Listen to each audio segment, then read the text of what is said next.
Kita transparan dan jadi nggak usah khawatir ya. Kita transparan dan kita juga ada outline spec. Betul. Ya kan, ada gambar kerja ya, terus kemudian ada volume dan harga satuan. Pada saat kita mau nge-build, tiba-tiba ada kok ini belum termasuk, ini belum termasuk, ini belum termasuk peranan pentingnya itu adalah estimator ya.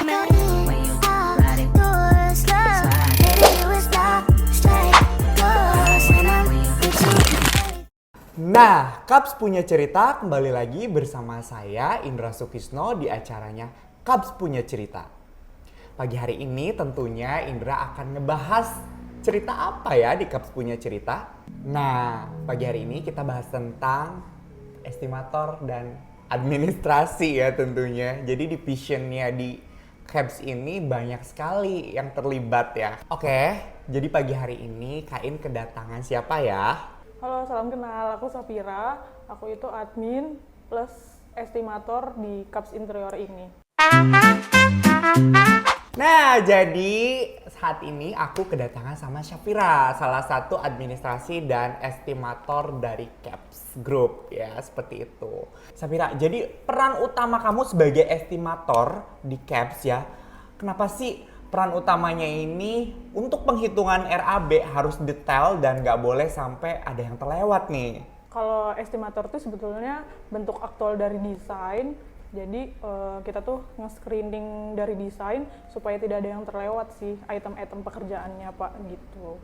Jadi lebih untuk men-screening ya? Betul. Takut khawatirnya nih ada item yang terlewat dan akhirnya Iya, nanti biasanya kan suka komplain nih, kok itemnya belum ada yang masuk ya gitu, atau memang belum ada yang terhitung.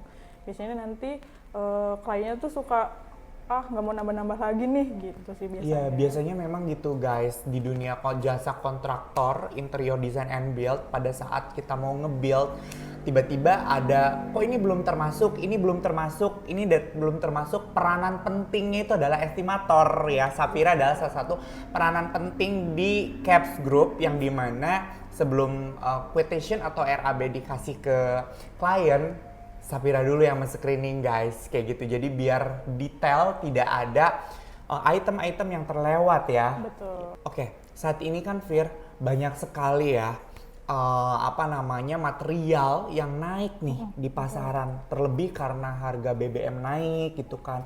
Jadi dampaknya itu ke cat aja, kayu dan lain-lain sampai baut-baut yang kecil pun naik ya kan. Gimana sih kamu mempertimbangkan, menghitung ulang supaya nggak meleset gitu kan secara pasar kayak gitu? Kalau aku sih biasanya tuh minta update harga sih ke vendor atau ke supplier kita gitu ya, terkait harga per item.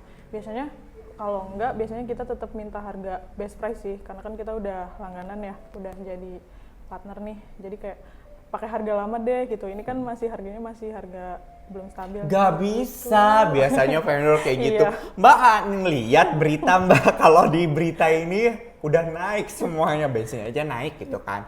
Kayak gitu. Nah itu gimana? Sedangkan kan ngaruh loh. Itemnya itu memang kecil naiknya kayak 20.000, 30.000, kayak gitu 50.000. Kuantiti yang kita beli kan dengan banyak jutaan juga kan. Kayak Betul. gitu. Tapi biasanya emang nggak bisa. Tapi kalau memang kita belinya jumlah banyak ya, tetap dikasih harga best price sih Pak, kalau dari vendor khusus ya gitu. Tapi kalau memang dari merekanya juga, ini udah nggak bisa nih gitu. Jadi ya udah kita ngikutin harga pasaran gitu. Esensi yang aku dapat artinya Safira harus ngecekin terus dong ya setiap Iya, minggu ya kan, update tentang harga naik turun sih enggak ya kayaknya. Enggak, ya? lebih Naik ke terus terus. guys ternyata harga di pasaran itu. Jadi makanya kalau yang memang masih hold segera cepet aja booking kayak gitu untuk build-nya. Kalau enggak harga naik loh. Iya. Admin nih di Kaps kayak gitu. Pernah nggak sih kesulitan ataupun burnout yang aduh gimana gitu kan, sehingga kamu kayak aduh stres dan give up? Pernah sih Pak, maksudnya kayak pasti ngerasain hal itu gitu ya. Burnout ya? Iya betul. Sebenarnya tinggal manajemen waktu sih. Cuman kalau aku tuh lebih bersyukur aja maksudnya udah dapat kerjaan yang dengan posisi yang sekarang gitu, dengan lingkungan yang enak, terus teman-teman yang enak. dengan pastinya bosnya yang enak juga ya.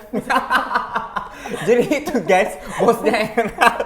Dia karena takut kayak gitu kan. Enggak. Jadi bener, bersyukur ya Iya, kan. betul. Berlimpah karena ya yang banyak banget yang apply kayak gitu kan untuk nyari kerjaan di luar sana pada saat udah dapat dengan keberlimpahan, lingkungannya tadi enak Iya, ya kan. enak. Kamu udah berapa lama ya? Hampir 3. Kurang lebih 2,5 tahun. Ya, hampir 3 tahun lah ya Iya, kayak hampir gitu kan. 3 tahun. Jadi dari situ bersyukur kayak gitu. Nah Pir, aku juga mau tahu buat klien-klien yang ada di rumah semuanya yang nyaksiin Caps Punya Cerita. Gimana sih kamu ngejamin untuk RAB ini biar secara transparan kayak gitu loh? Kalau di Cups ini kan kalau RAB tuh biasanya kita kan ditampilin itemnya Pak, juga kita tampilin volumenya, terus kita tampilin harga satuannya. Jadi untuk secara RAB kita juga transparan gitu ya. Terus kita juga ada pendukung juga, ada gambar kerja juga kan Pak. Jadi mungkin kalau misal dicek di RAB-nya sekian, jadi bisa dicocokkan sama gambar kerjanya, paling gitu sih Pak. Jadi Cups udah cukup transparan sih untuk RAB ini gitu. Nah, udah cukup transparan banget teman-teman dan klien yang ada di Caps Punya Cerita ya kan. Jadi nggak usah khawatir ya, kita transparan dan kita juga ada outline spec ya kan. Betul. Ada gambar kerja ya, terus kemudian ada volume dan harga satuan. Gitu. Jadi tunggu apa lagi, segera booking dan konsultasi ke kita jualan. Oke, Caps Punya Cerita cukup sampai di sini. Saya Indra. Saya Safira. Kita pamit undur diri dan jangan lupa tetap subscribe dan tonton terus, view terus Caps Punya Cerita hanya di Caps Interior.